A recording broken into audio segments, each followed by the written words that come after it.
Hi, my name is Darren Joseph from HCJ.tax, and we're the team that seeks to demystify that sometimes confusing world of international tax. And today we have the honor and privilege of having a conversation about valuation, somewhat tangential to tax. You'll see how it fits in with Sandesh. Sandesh, would you please introduce yourself? Yeah, Darren, thanks for the warm welcome and giving me this opportunity to join you in the podcast.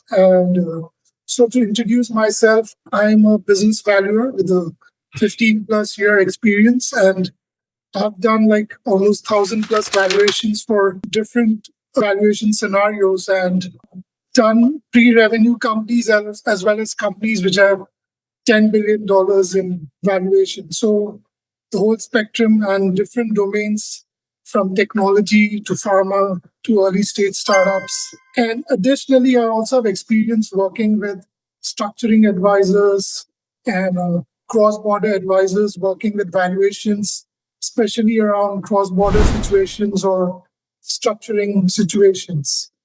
Okay, fantastic. Thank you. So, in high value situations, and I know that high value is a relative concept, but anyway, in high value situations, where do you most often see valuation being underestimated despite significant tax and economic exposure?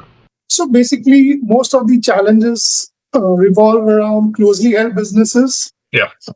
family transfer, and assets for which there is no observable market price. Mhm. So it could be an intellectual property, or it could be a sort of a partnership which is holding real estate interests. So a lot of times these do not have like an observable market price. You do not have an indicator. Like for example, a listed company stock, you can go to any website and look at what is the quoted price of that stock. But there are a lot of times when there are assets, it could be a closely held business. The stock is not listed or not being actively traded, and there's no reference point for evaluation. And also, there are a lot of assets for which there are like no observable prices. So these are some of the challenging situations where valuation really comes in. Absolutely. Yeah. Where there's no, like we're saying, closely held businesses.